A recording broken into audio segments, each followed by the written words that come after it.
2024-এ আমাদের হাতীবান্ধা উপজেলা থেকে আমরা আসছি। সকাল 9টায় ছিল আমাদের প্রতিযোগিতার সময়। তো এখানে আমরা মোটামুটি 8:55 পৌঁছেছি। আমরা রুম খুঁজে নিয়ে 9:30টার দিকে বসে পড়ছি সেখানে। বিচারক আসেন একজন, উনি আসেন 10টায়, আর একজন বিচারক আসেন হচ্ছে 10:15। এরপরে আমরা জিজ্ঞাসা করি, জানতে পারি যে 3 জন বিচারকের মধ্যে 2 জন আসছে, ওনারা শুরু করবেন। প্রায় 11টা অবধি আমরা অপেক্ষা করছি, ওনারাও অপেক্ষা করাইছেন। এরপরে এর মধ্যে এই মধ্যবর্তী সময়ে যেটা হয়েছে যে ওই লিস্টের মধ্যে অন্য যে পার্টিসিপেট মোট 3 জন, যে 2 জন ছিল তাদের মধ্যে কাউকে উনি বারবার ফোন করে ডাকতেছেন যে এখনো আসো না, অভিনয় কখন দেখবো, কখন শুরু হবে। বিষয়টা আমার কাছে খুব হতাশাজনক লাগে। একজন বিচারকের প্রতিযোগীদের সঙ্গে এত বেশি সখ্যতা কি? যে বিচারক এই কথা বলে তার নাম কি? আখতারুজ্জামান। আমি এখনই জানতে পারলাম, এখানকার যে শিল্পকলার যে অফিসার ওনার মাধ্যমে জানতে পারলাম যে আখতারুজ্জামান ওনার নাম। তো ওনাকে আমি জিজ্ঞাসা করেছিলাম যে আপনি ফোন করছেন, ফোন করে প্রতিযোগীদের বাড়ি থেকে নিয়ে আসবেন? স্যার আমরা তো আসছি সেই সকালবেলা, আমরা সকালে আসছি, আমাদেরকে 2 ঘন্টা যাবত অপেক্ষা করালেন। এই বিষয়টা তো আমাদের কাছে একটু বিতর্কিত মনে হচ্ছে। এবং এই বিষয়টা আমি যে আজকে যে দায়িত্বরত অফিসার ছিল শিল্পকলার থেকে, ওনাকে আমি জানিয়েছি, মৌখিকভাবে জানিয়েছি। উনি আমাকে তাৎক্ষণিকভাবে বলছে যে আমি দেখতেছি। এখন এই যে আমি দেখতেছি, এরপরে গিয়ে উনি আর কী পদক্ষেপ নিচ্ছেন না নিচ্ছেন এই বিষয়টা তো আমাকে ব্যক্ত করেনি। তো আমার কাছে যে বিষয়টা ছিল যে একজন বিচারকের কখনোই প্রতিযোগীর সঙ্গে সখ্যতা হতে পারে না।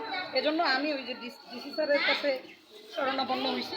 আমি জানাইছি ওনাকে যে একটা লিখিত অভিযোগ তাৎক্ষণিকভাবে দিচ্ছি যে বিচারকের প্রতিযোগীদের সাথে সখ্যতা এবং উদাসীনতা। হাতে লিখে অভিযোগ আমি স্যারের সঙ্গে যে দায়িত্বরত পুলিশ কর্মকর্তা আছেন ওনার সাথে দিতে বলেছি। কোন স্যারকে? ডিসি স্যার, জেলা প্রশাসক স্যারকে। এবং বরাবর জেলা প্রশাসক স্যারেরই বরাবরই আমি আবেদনটা করেছি। এখানে আমি যে বিষয়টা চেয়েছি সেটা হচ্ছে যে বিচারকের এমন আহেম সিদ্ধান্ত, এরকম উদাসীনতা, এরকম স্বজনপ্রীতি অন্যান্য প্রতিযোগীদের সঙ্গে, সদরের নিজের এলাকার প্রতি যে এই স্বজনপ্রীতির যে ভাবটা, সেইটা যেন বন্ধ হয়ে যায় এবং সুষ্ঠু যেন ফলাফল হয়। কারণ একজন প্রতিযোগী সে তার প্রতিভা নিয়ে, প্রতিভাটাকে প্রকাশ করার জন্য অনেক আশা নিয়ে দূর থেকে আসে।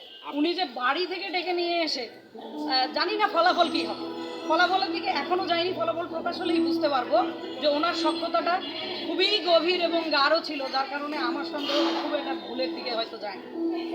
এই একটা বিষয়, এটার থেকে আমরা ফলাফল স্থগিত চেয়ে স্যারের কাছে আসি এবং এই উদাসীনতাটা যেন বন্ধ করা হয়। আর প্রতিযোগিতা আমার সঙ্গেই আছে, আর এমনকি 3 জন প্রতিযোগীর অভিনয়ও আমার কাছে খণ্ড খণ্ড আছে, তারা যে করেছে সে বিষয়টা আছে। আমি স্যারকে বলেছি প্রয়োজনে আমি সেটা স্যারের কাছে হ্যাঁ, ভিডিও ক্লিপগুলো আমার কাছে আছে। আমি ওটা স্পষ্ট করে ওই জায়গাগুলো ধরে আমি বলবো। এমনকি ওনার যে পরামর্শ, একজন প্রতিযোগিতা শেষ হওয়ার সঙ্গে সঙ্গে তাকে ডেকে নিয়ে তুমি এখানে এটা করলে আরেকটু ভালো করতে, এই বিষয়গুলো আসলে হতাশ করছে। কারণ 2 জন পার্টিসিপেটই ছিল সদর, ওরা অনার্সে পড়ে। একজন হচ্ছে ইশরাত জাহান কাজল, আর একজন হচ্ছে জামাল হোসেন। এই জামাল হোসেনকে উনি বারবার ফোন করে ডাকেন, কাজলের সঙ্গেও তার সখ্যতা আছে, এটা প্রকাশ পেয়েছে, যার কারণে তো আমি বলেছি। এবং আমার সামনে উনি ফোন বলে কথা বলছে। এইভাবে চলতে থাকলে আসলে এত প্রতিযোগিতার প্রয়োজন নেই। আর আমাদের পাটগ্রাম, হাতীবান্ধা, কালীগঞ্জ, আদিতবাড়ি থেকে কষ্ট করে সদরে আসার দরকার নেই। ওরা চাইলে ইচ্ছা করলে নিজেদের নাম লিখে নিতে। এই যে আমরা এতক্ষণ এযাবৎকালীন 6:19 বাজে, আজকে 9টার আগে আসছি, অপেক্ষা করতেছি এখানে এই ফলাফলের জন্য। এখন অনুষ্ঠান হচ্ছে, আমরা বাড়ি ফিরবো কখন? বৃষ্টি বাদলের দিন। এই বিষয়গুলো আসলে অবলম্বন পুরো প্রশাসনের সুনজরে নেওয়া উচিত। দুপুরে লাঞ্চ বা নাস্তা খাওয়া যায় এই বিষয়গুলো কি? লাঞ্চের ব্যবস্থা আমাদের জন্য, কোনো প্রতিযোগীর জন্য নেই, এটা আমরা ব্যক্তিগতভাবে করেছি। বিচারকদের জন্য থেকে থাকে সেটা। আর আমরা তো জানাইলাম স্যার সুদৃষ্টি কামনা করছি।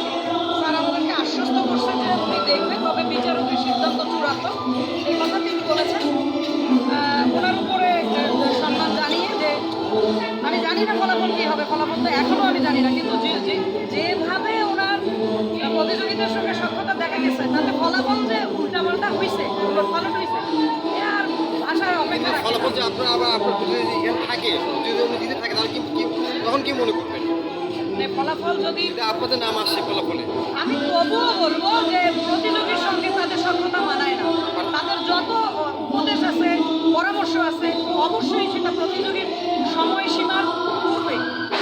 সেদিন তো সে একজন প্রতিযোগী 5 উপজেলা মিলে এখানে অংশগ্রহণ করতেছে, আমি কেন তাকে শিক্ষা দিব? শিক্ষা দেওয়ারও তো জায়গা আছে।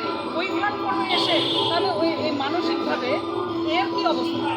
এর সামনে যখন ওদের সঙ্গে তাদের সভ্যতাটা বেশি হবে, স্বাভাবিকভাবে ও দুর্বল হয়ে যাবে। এটা ওনার এক ধরনের কৌশল হতে পারে, এটা একটা কৌশল। এই সমস্ত কিছু জায়গা থেকে প্রতিকার চাই এবং এই স্বজনপ্রীতি থেকে ওনারা সরে আসুন। প্রয়োজনে বিচারকের দায়িত্ব থেকে নিজেরা অব্যাহতি নেন। নতুন যারা আছে উদীয়মান, যাদের মধ্যে অনেস্টি আছে, সততা আছে, তারা আসুন, তারা এই জায়গাগুলোকে এসে স্বচ্ছ করুন। আর আমি অবশ্য কালচারাল অফিসার যিনি ছিলেন